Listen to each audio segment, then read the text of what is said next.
that trapdoor out of the relationship. The 4 gentlemen that wrote the 13th Amendment, and I think the way the universe works, it's perfect. We don't have 13 floors, do we? You know, so the four gentlemen that wrote the 13th Amendment didn't look like the people they were amending. Also, at that point, it was illegal for blacks to read, or African Americans to read. And so that meant if you actually read the amendment, you get locked up and turned to a slave. Again, so what I think is we don't need sentences, we need pardons. We need to talk to people. I was diagnosed with bipolar disorder. I was connected with a neuropsychologist that works with the athletes in the NBA and the NFL. And he looked at my brain. It's equal on 3 parts. I'm going to go ahead, drop some bombs for you. 98 percentile IQ test. I had a 75 percentile of all human beings, but it was counting 8 numbers backwards after it was repeating. So I'm going to work on that one. The other one's 98%, Tesla, Freud.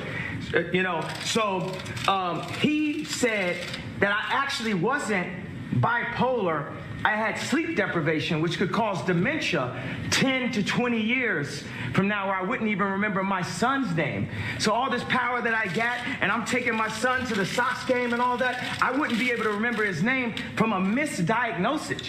And what we need is we can empower the pharmaceuticals and make more money. That's one thing. I've never stepped into a situation where I didn't make people more money.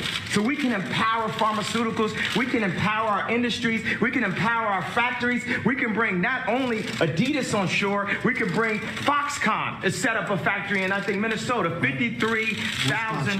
Wisconsin. Yeah, Wisconsin. They have 4,000 jobs, people making $53,000 a year. And one of the things we got to set is Ford to have the highest design, the dopest cars, the most amazing. I don't really say dope. I don't say negative words and try to flip them. We just say positive, lovely, divine, universal words. So the flyest, freshest, most amazing car. And what we want to start with is, I brought a gift with me right here. Okay, y'all can, first of all, y'all can advance it past the I-plane, because I want to pick it up from there. So let me do a couple of things. He talked about the 13th Amendment, which was ratified in 1865. First of all, we do know, of course, the 245 years of slavery, it was illegal for black folks to know how to read. The 13th Amendment was one of the Reconstruction Amendments. It was the first Reconstruction Amendments. There were 3, 13th, 14th, and 15th Amendment. And what he's talking about is that slavery is in the Constitution because it is allowed in the prison system. Kanye then says, well, we need to have pardons. If the person who is sitting across from the table actually has not done a significant number of pardons. He criticized the pardons of President Barack Obama of folks who were nonviolent offenders. And so you can rant on and on about the importance of pardons when the person across from you is the one who isn't actually giving those pardons. Then he brings up Larry Hoover, somebody who is serving 6 life sentences for being a murderous gang member in Chicago. His lawyer is in there. You're going to hear in a second when the lawyer said, well, yeah, I mean, he's accused of doing this behind the bars, but even if he did, he should be out.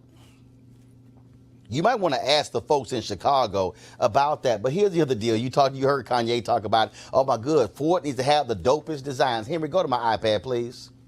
Folks, because of the Donald Trump tariffs, Ford prepared to mass layoffs after losing $1 billion to Donald Trump's trade tariffs. A little hard, Kanye, for Ford to do what you say they should be doing when Donald Trump's tariffs have cost them $1 billion.